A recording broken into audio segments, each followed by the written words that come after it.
Hi guys, welcome back to my channel and to a new video tutorial. If you haven't yet subscribed to my channel, please hit the subscribe button, like this video, and if you have any questions at all concerning today's tutorial, please type it in the comment section. Today I'm going to be talking about or showing you how to make this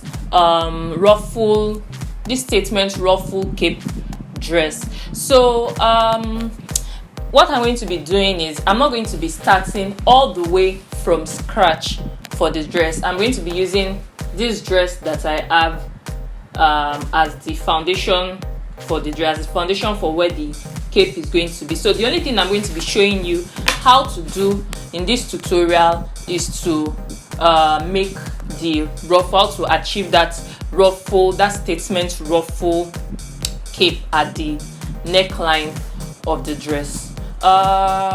So let's move on.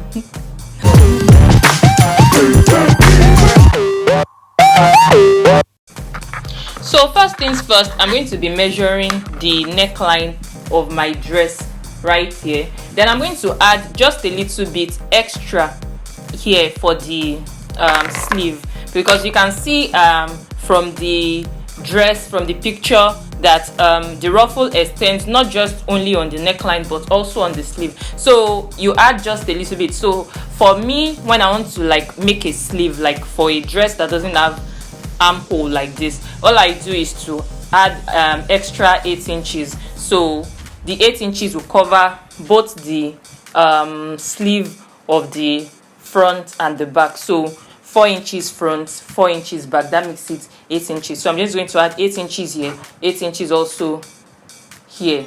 That is 4 inches here, 4 inches here for the front, 4 inches here, 4 inches here also for the back. That makes it 8 inches from both sides. So I'm going to add that, then add the measurements I get from this neckline.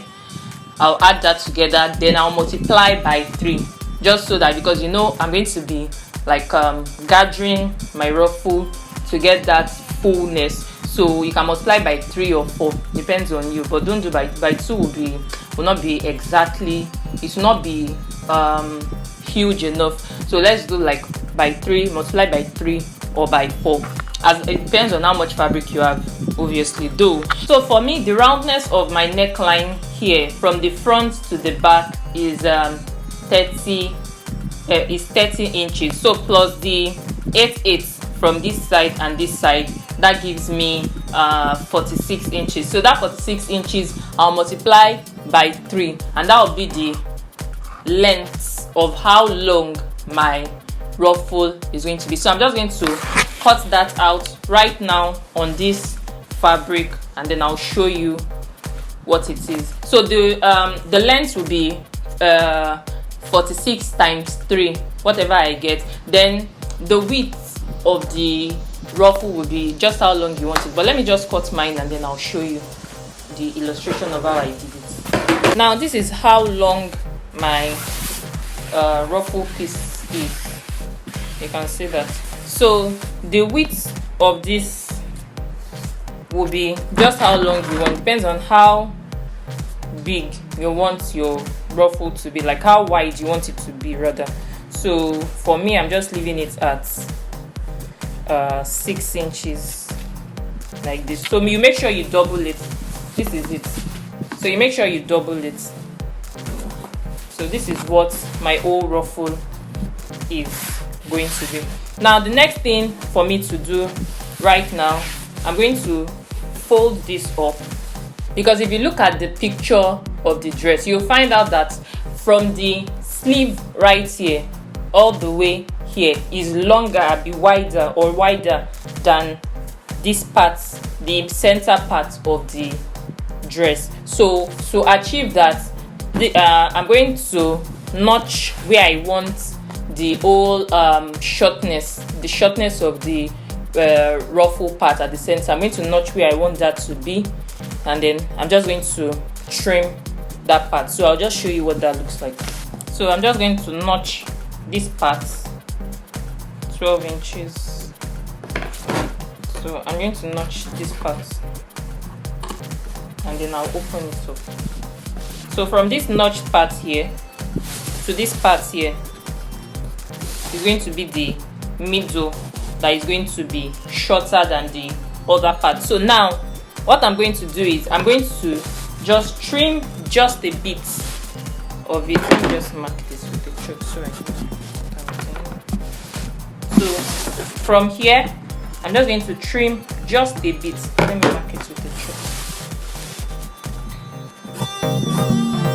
So as I marked it like this, I'm just going to cut this way. So this part will be shorter than the rest part of the ruffle. So now all we have to do now is to start gathering. So you run gather stitch all the way from the edge here. Make sure it's folded like this also, but you make sure it's right sides together, because not right sides together, wrong sides together rather. And then you begin to run gather stitch all the way from the edge here. You run your gather stitch, run it all the way to the end, and then you pull the gather stitch just like how you form a gathered ruffle. So I'm just going to do that now. Now this is it all gathered together. So I already pulled my gathers. So of course, you know, you have to like what's it called, you have to finish the raw edges. So I'm just going to pin this to the neckline of my dress.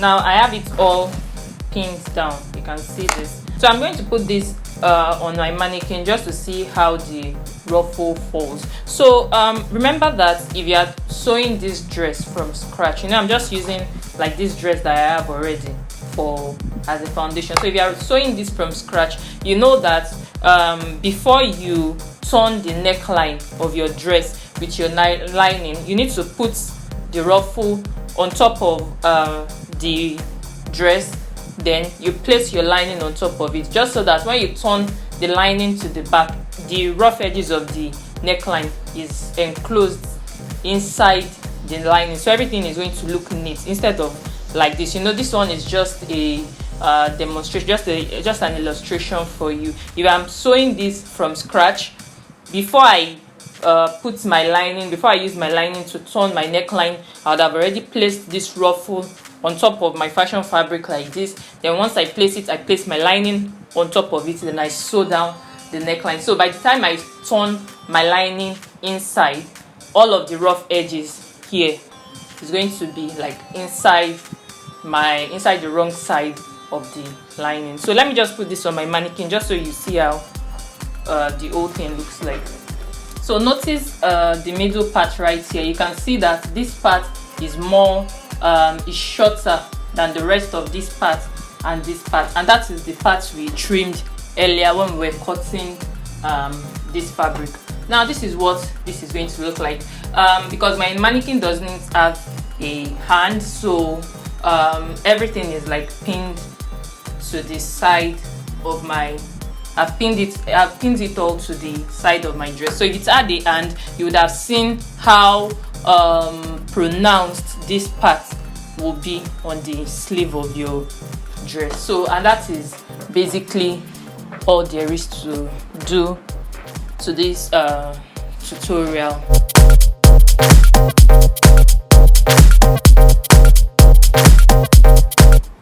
And that's it, guys. Don't forget to subscribe to my channel, give this video a thumbs up sign, and I'll see you in my next video. Bye.